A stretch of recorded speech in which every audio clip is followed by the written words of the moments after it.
Good morning students, welcome all of you in this class which is by Dhakad sir.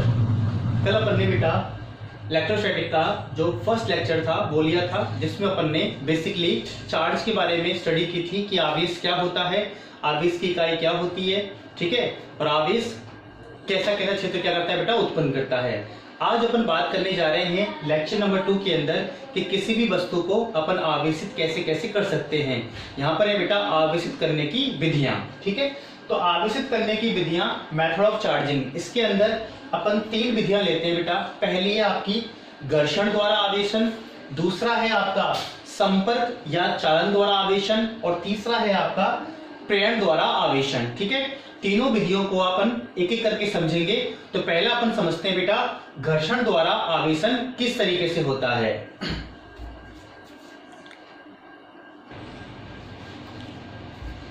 हाँ, तो देखो dear students, अपन पहली जो विधि ले रहे हैं वो है बेटा आपकी घर्षण द्वारा आवेशन।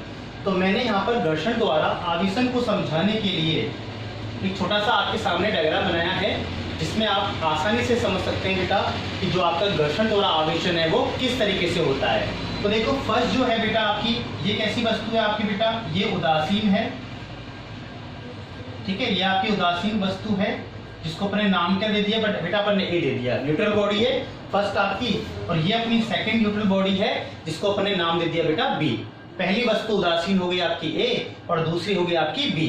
ये मैंने सपोज करो बता रखा है कि इसमें 2 धन है और 2 क्या है आपके ऋण है, मतलब 2 आपके धनावेश है और 2 आपके ऋणावेश है। तो दोनों मिला के क्या बन जाएंगे बेटा, न्यूट्रल बन जाएगा आपका, तभी तो वस्तु क्या होगी आपकी उदासीन होगी। सेम मैंने यहाँ पर भी लिया है, 2 प्लस यहाँ पर है और 2 माइनस यहाँ पर है। तो दोनों वस्तु कैसी बेटा, स्टार्टिंग में ये उदासीन है।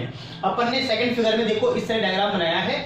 इसका मतलब ये बेटा, इसको क्या करवा रहे हो, दोनों को ऐसे घर्षण करवा रहे हो। यहाँ जो घटना करवा रहे हो वो कौन सी बेटा, आपकी घर्षण।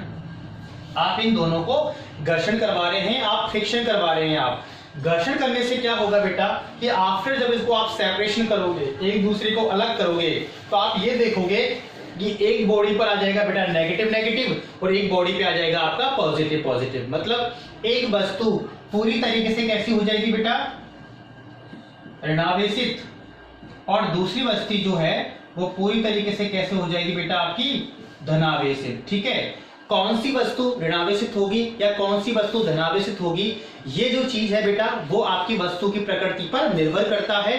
या इलेक्ट्रॉन की बात करें अपन कि इलेक्ट्रॉन की जो इंक्रीमेंट है या इलेक्ट्रॉन की कितनी घनत्व है, इलेक्ट्रॉन जो डेंसिटी कहते हैं अपन, इलेक्ट्रॉन का घनत्व कहते हैं, इस बात पे डिपेंड करेगा कि जो इलेक्ट्रॉन का ट्रांसफर है वो बेटा ए बॉडी से बी में होगा या बी बॉडी से ए में होगा, ठीक है। तो यहाँ पर इस बात को आपको समझने की इतनी आवश्यकता नहीं है कि इलेक्ट्रॉन का ट्रांसफर किस बॉडी से होगा। ये आपको कुछ मैं एग्जांपल्स बताऊंगा जिसमें आपको क्या करना है बेटा, ये ध्यान में रखना है कि कौन सी वस्तु नेगेटिव होती है और बाकी कौन सी वस्तु पॉजिटिव। बाकी आप कहना चाहें कि आपका किस बॉडी से ट्रांसफर होगा, तो आप ये बात आपको समझ सकते हैं कि जिस बॉडी में इलेक्ट्रॉन डेंसिटी, इलेक्ट्रॉन घनत्व क्या होगा बेटा, ज्यादा होगा, उस बॉडी से इलेक्ट्रॉन का ट्रांसफर क्या होगा बेटा, दूसरी बॉडी के अंदर। तो इस तरह से कहते हैं बेटा कि जब भी 2 उदासीन वस्तुओं को आपस में क्या करवाते हैं बेटा, अपन घर्षित करवाते हैं, तो बाय फेनोमेना ऑफ घर्षण आपकी दोनों वस्तुओं में क्या होता है बेटा, अपोजिट चार्ज क्रिएट होता है, मतलब विपरीत प्रकृति का आवेश उत्पन्न होता है। एक वस्तु धनावेशित हो जाती है और दूसरी वस्तु ऋणावेशित। ये कैसे हुआ, क्योंकि अपन को पता है आवेश उत्पत्ति में जो मेन आपका रोल निभाता है वो है बेटा आपका इलेक्ट्रॉन। तो अपन मानते हैं कि इलेक्ट्रॉन एक बॉडी से दूसरी बॉडी में क्या होगी, ट्रांसफर। तो अपन ये मानते हैं एक बॉडी में जितने इलेक्ट्रॉन्स आपके कम होंगे, दूसरी बॉडी में उतने इलेक्ट्रॉन आपके बढ़ जाएंगे। तो मतलब दोनों पे जो आवेश आएगा वो मात्रा में कैसा होगा आपका समान, लेकिन प्रकृति में कैसा होगा, विपरीत। तो घर्षण द्वारा आवेशन में आपको यही 2 पॉइंट आपको ध्यान में रखने।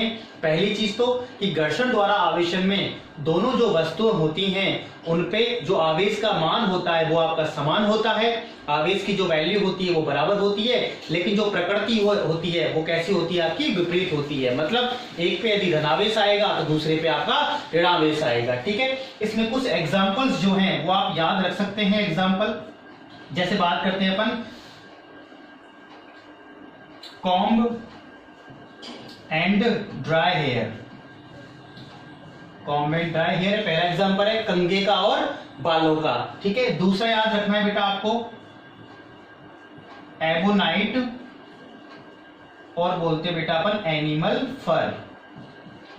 ठीक है, इसमें अपन ये भी कह सकते हैं एबोनाइट, और जो आपकी बिल्ली की खाल होती है, एबोनाइट को अपन बिल्ली की खाल से रगड़ते हैं। ठीक है बेटा, तो एबोनाइट की जो छड़ होती है वो कैसी होती है, ऋणावेशित हो जाती है। ठीक है, एक एग्जांपल और लिखते हैं बेटा अपन, ग्लास रॉड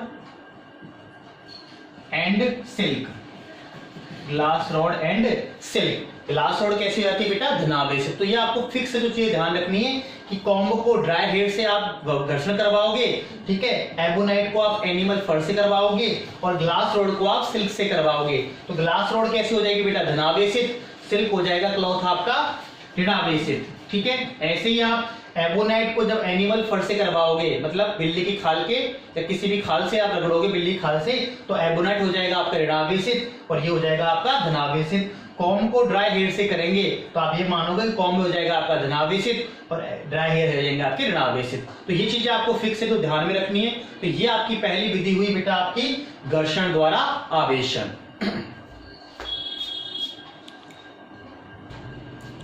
हाँ, सेकंड आपका मेथड है बेटा संपर्क या चलन द्वारा आवेशन, जिसमें मैंने आपके डायग्राम्स बनाए हुए।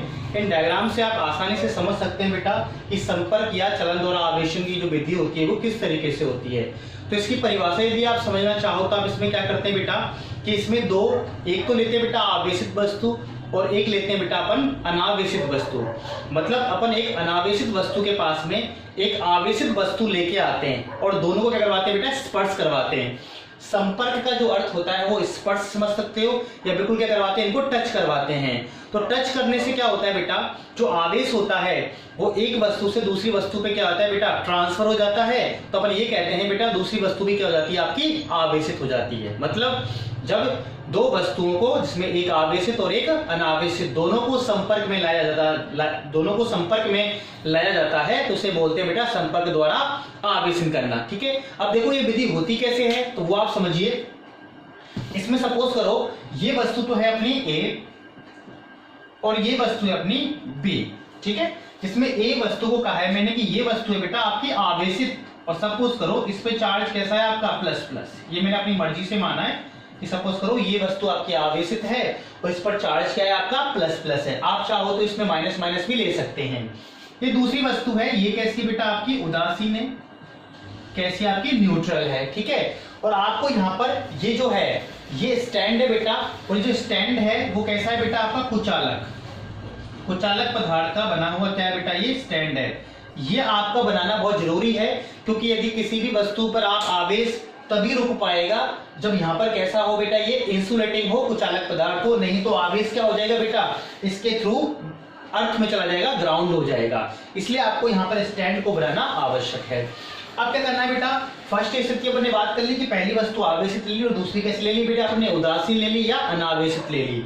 सेकंड कंडीशन में क्या किया आपने बेटा, इन दोनों को संपर्क में लेके आए। संपर्क में मैंने आपको बताया है दोनों को या तो टच करवाओगे, तो इस डायग्राम को या तो दोनों को आपको इसको टच करते हुए, मतलब इस तरीके से टच करते हुए भी आप बना सकते हो, नहीं तो बेटा आप इन दोनों वस्तु को किसी भी एक सुचालक तार, कोई भी ले ले अपन, अगर आपको दूर दूर भी रखना है तो कोई भी सुचालक तार के द्वारा क्या कर दे, इनको ज्वाइन कर दें आप, तो भी बात एक ही है, संपर्क दोनों का हो जाएगा। चाहे तो डायरेक्टली कर सकते हैं या किसी तार के द्वारा कर सकते हैं। ठीक है, तो ऐसा करने से क्या होगा बेटा, आवेश का क्या होगा बेटा, प्रवाह होगा, जिस वजह से आवेश जो है वो आपका इधर से इधर क्या होगा बेटा, ट्रांसफर हो जाएगा। ठीक है, अब आप बात ये करोगे सर यहाँ ट्रांसफर होगा तो कितनी मात्रा में होगा या कैसे होगा, तो ये सब बातें डिपेंड करती है बेटा विभव के ऊपर। सही है, जो अपन थर्ड चैप्टर पढ़ेंगे विभव के बारे में, पोटेंशियल के बारे में, ये उस बात पे डिपेंड करता है कि जो आवेश का प्रवाह होता है वो उच्च विभव वाले चालक से निम्न विभव वाले चालक की ओर होता है, और जब तक होता है जब तक कि दोनों का विभव समान नहीं हो जाता। ठीक है, तो वो बात यहाँ पर इतनी मैटर नहीं करती है क्योंकि वो बात यहाँ पे अपनी है नहीं है। आपके पास जो सिंपल क्वेश्चन आएंगे वो सिंपल ऐसे आएंगे जिन पर दोनों की जो आकृति होगी चालकों की वो कैसी होगी, एक जैसी होगी, त्रिज्या कैसी होगी, एक जैसी होगी। तो आपको सिर्फ कितना करना है कि जो भी एक आवेश, एक चालक पर आवेश का मान होगा उस आवेश को बस दोनों पे क्या कर देना बेटा, आपको आधा आधा कर देना है। क्लियर? बाकी ये चीज डिपेंड करती है बेटा, आधा आधा हर कंडीशन में नहीं होगा कि सपोज करो दोनों ही चालक क्या हो या आकृति में अलग अलग हो, तो उस कंडीशन में ये आवेश आधा आधा नहीं होगा। लेकिन आपकी जो फर्स्ट चैप्टर है उसमें जितने भी क्वेश्चन आएंगे उसमें ऐसे ही आएंगे कि जो चालक होंगे वो कैसे होंगे बेटा, समान होंगे, समान पदार्थ के बने होंगे, समान आकृति के होंगे। तो आपका आवेश सिर्फ क्या कर देना है आपको, आधा आधा। जैसे मानो मैं कि इस पर आवेश कितना था बेटा, Q था, इस पे कितना था बेटा, 0 था। तो जैसे आवेश का प्रवाह हुआ तो इस पे आवेश कितना हो जाएगा बेटा, Q/2, इस पे भी कितना हो जाएगा, Q/2, क्योंकि आवेश का प्रवाह होगा। तो उस तरीके से बात करें अपन, इस पे आवेश हो जाएगा, इस पर आवेश, क्योंकि दोनों को टच करने के बाद आवेश का प्रवाह हो जाएगा। कब तक, जब तक दोनों का विभव समान नहीं हो जाता। उस दौरान फिर इस पर आधा Q/2, इस पर Q/2, और फिर क्या कर लेंगे, इन दोनों को अलग अलग कर लेंगे। तो Q/2 से ये और Q/2 से ये। इस तरीके से आपने इस उदासीन जो आपका चालक था इसको भी क्या कर दिया बेटा, आपने आवेशित कर दिया। तो इसे कहते हैं बेटा संपर्क द्वारा या चालन द्वारा आवेशित करना। इसमें समान प्रकृति का आवेश उत्पन्न होता है। अगर आप प्लस आवेश लोगे तो दूसरे वाले पे भी प्लस आएगा, यदि आप माइनस लेंगे तो इस पे भी माइनस आएगा। तो इसमें आपको बातें ध्यान रखना ये जरूरी है कि पहली चीज तो एक आवेशित वस्तु लेनी पड़ेगी और एक अनावेशित लेनी पड़ेगी, और दोनों को क्या करवाना पड़ेगा बेटा, टच करवाना पड़ेगा, दोनों को स्पर्श कराना पड़ेगा। वो किसी भी तरीके से करवा सकते हो, डायरेक्टली करवा सकते हो या किसी चालक के द्वारा करवा सकते हो। और दूसरी चीज, यहाँ पर जो आवेश के प्रकृति होगी वो दोनों पर समान प्रकृति होगी। घर्षण में प्रकृति कैसी थी, विपरीत थी, लेकिन यहाँ पर प्रकृति कैसी आएगी बेटा, समान प्रकृति आएगी। ठीक है, मात्रा के बारे में नहीं कह सकते हैं कि मात्रा तो डिपेंड किस पे करेगी बेटा, इनके आकार पर। ठीक है, अगर आकार दोनों का समान है, पदार्थ दोनों एक ही मटेरियल से बने हुए हैं तो फिर क्या आएगी, आवेश की मात्रा भी समान हो जाएगी। लेकिन यदि आकार अलग अलग है तो फिर क्या होगा, आपका आवेश का मान समान नहीं होगा। आगे बात समझ में? तो ये था आपका बेटा संपर्क या चालन द्वारा आवेशन।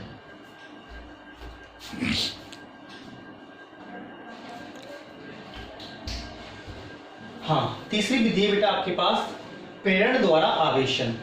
प्रेरण द्वारा आवेशन, ठीक है बेटा। इस विधि में क्या करते हैं बेटा कि एक लेते हैं वही आवेशित वस्तु और एक लेते हैं बेटा अनावेशित वस्तु। बट इसमें क्या करते हैं बेटा, अपन दोनों को टच नहीं करवाते हैं। जैसे संपर्क में क्या करवा रहे थे बेटा, दोनों को डायरेक्टली टच करवा रहे थे या किसी अपन वायर से जोड़ रहे थे। लेकिन यहाँ पर अपन जस्ट पास में लेके आएंगे लेकिन टच नहीं करवाएंगे। तो टच नहीं करवाएंगे तो फिर क्या होगा, तो उसे बोलते हैं बेटा अपन प्रेरण द्वारा आवेशन। मतलब इसकी परिभाषा यदि आप बनाना चाहो तो वह है प्रक्रिया जिसमें एक अनावेशित वस्तु पर, ठीक है, एक आवेशित वस्तु को संपर्क में लाए बिना ही विपरीत प्रकृति का आवेश उत्पन्न कर देना क्या कहलाता है बेटा, प्रेरण द्वारा आवेशन कहलाता है। मतलब जैसे संपर्क द्वारा आवेशन में आवेश उत्पन्न हो रहा था समान प्रकृति का, वैसे यहां पर उत्पन्न होगा बेटा विपरीत प्रकृति का। देखो समझते हैं इसकी प्रक्रिया को। तो इससे मैंने 5 डायग्राम्स आपको बना रखे हैं इसको समझाने के लिए। सपोज करो ये जो आपका ऑब्जेक्ट है वो कैसा है बेटा, आपका उदासीन है, मीन्स कैसा है बेटा, अनावेशित है। इसी को क्या करना है बेटा, आपको आवेशित करना है। ठीक है, तो हम इस वस्तु के पास में क्या लेके आएंगे बेटा, एक अनावेशित वस्तु लेके आएंगे। तो आप कुछ भी मान सकते हो, आप चाहो तो ऐसा ही कोई एक गोला ले सकते हो, नहीं तो कोई भी आप कुछ भी चीज ले सकते हो, बस आवेशित होनी चाहिए। तो मैंने यहाँ पे क्या लिया बेटा, एक छड़ ली है। ठीक है, ये छड़ ली है, ये छड़ मैंने कैसी मानी बेटा, धनावेशित। सपोज करो ये क्या है बेटा, एक धनावेशित छड़ है। आप चाहो बेटा इसको ऋणावेशित भी ले सकते हो। मैंने क्या लिया बेटा, ये धनावेशित छड़ ली है। ये धनावेशित छड़ ली है और इसके जस्ट पास में लेके आया हूं। तो आप जानते हो बेटा कोई भी उदासीन वस्तु होती है उसमें जितना धनावेश होता है उतना ही ऋणावेश, लेकिन आवेश तो होता ही है। तो होगा क्या, इस धनावेश की वजह से जो इसमें ऋणावेश है वो तो क्या होगा बेटा, इस धनावेश से आकर्षित होगा, और जो धनावेश है वो धनावेश से क्या होगा, ऋणावेशित होगा। तो ऋणावेश जो है वो बिल्कुल एक तरफ आ जाएगा, जितनी नजदीक इसके आ सकता है उसके एक जगह इकट्ठा हो जाएगा, और धनावेशित प्रतिकर्षित होकर एक जगह पर इकट्ठा हो जाएगा। समझ में आ रही है वाली बात? भाई ये वस्तु कैसी है, उदासीन, लेकिन हम जानते हैं उदासीन वस्तु है, लेकिन इसमें धनावेश ऋणावेश तो है ही। इस धनावेशित छड़ को जब लेके आएंगे या धनावेशित वस्तु को लेके आएंगे तो इसमें से ऋणावेश तो क्या होगा, आकर्षित होकर एक साइड, और धनावेशित जो है वो प्रतिकर्षित होकर एक साइड हो जाएगा। समझ में आ गई बात, यही सिचुएशन बनेगी। अब क्या करना है अपन को बेटा, ये सिचुएशन तो ऐसे कैसे रहनी है, या आपकी छड़ ऐसे कैसे रहेगी, ये आपका ऋणावेश ऐसे कैसे रहेगा। अब थर्ड कंडीशन में क्या करोगे बेटा, आप यहाँ पे इस वाले सरफेस को क्या कर दोगे, आप ग्राउंड कर दोगे, अर्थ कर दोगे, ठीक है ना। इसे बोलते हैं अपन अर्थिंग करना, अर्थिंग करना, या कहते हैं बेटा इसको अपन ग्राउंड करना। समझ में आ गई बात, इसको अर्थ कर देंगे या फिर क्या कर देंगे, इसको अपन ग्राउंड करना। हिंदी में बोलते हैं बेटा भू संपर्कित, क्या कहते हैं अपन, भू संपर्कित कर देंगे। तो जितना भी आपका ये पॉजिटिव चार्ज है वो आपका क्या हो जाएगा बेटा, अर्थ से जो इलेक्ट्रॉन प्रोड्यूस होंगे उनसे क्या हो जाएगा बेटा, कैंसिल हो जाएगा। तो आप सीधे सीधे समझ सकते हो कि जो पॉजिटिव आवेश है वो पूरा पूरा क्या हो जाएगा बेटा, अर्थ से कैंसिल आउट हो जाएगा। मतलब यहाँ पे पॉजिटिव चार्ज है वो बिल्कुल खत्म हो जाएगा। तो यहाँ पर लास्ट सिचुएशन में, थर्ड फोर्थ सिचुएशन में क्या रहेगी स्थिति बेटा, स्थिति ये रह जाएगी कि पॉजिटिव चार्ज तो चला जाएगा, सिर्फ यहाँ पे चार्ज कौन सा रहेगा बेटा, नेगेटिव रहेगा। अब यदि इस छड़ को आप क्या करते हो, हटाते हो, तो जो आपका ये नेगेटिव चार्ज है ये इस पूरे सरफेस पे क्या हो जाएगा बेटा, इस तरीके से डिस्ट्रीब्यूट हो जाएगा, मतलब वितरित हो जाएगा। ठीक है, तो समझ में आया बेटा। इस तरीके से अपन क्या किया कि उदासीन वस्तु को बिना संपर्क में लाए और क्या करते हैं बेटा, अपन ने आवेशित कर दिया। लेकिन इसमें जो आवेश उत्पन्न हुआ वो धनावेशित लेके आए, तो कैसा हुआ बेटा, ऋणावेशित। तो यहाँ पर आपका जो प्रकृति होती है वो कैसी होती है बेटा, विपरीत प्रकृति। तो तीनों चीजें मैं ये होप करता हूं कि आपको तीनों चीजें समझ में आ गई होंगी कि पहली चीज तो घर्षण में और प्रेरण में दोनों में ही जो प्रकृति होती है वो कैसी होती है बेटा, विपरीत होती है। जबकि संपर्क के अंदर जो प्रकृति होती है आवेश की वो कैसी होती है बेटा, समान होती है। ठीक है, तो आपको यदि कोई डाउट हो बेटा तो आराम से आप मुझसे पूछ सकते हैं, वीडियो में आप कमेंट करके आप बता सकते हैं कोई भी चीज समझ में नहीं आई। ठीक है, आगे अपना जो नेक्स्ट थर्ड वीडियो आएगा उस थर्ड वीडियो में पढ़ेंगे बेटा अपन आवेशों के गुण। ठीक है, आवेशों के गुण कौन कौन से होते हैं। ठीक है, तब तक के लिए okay, thank you very much.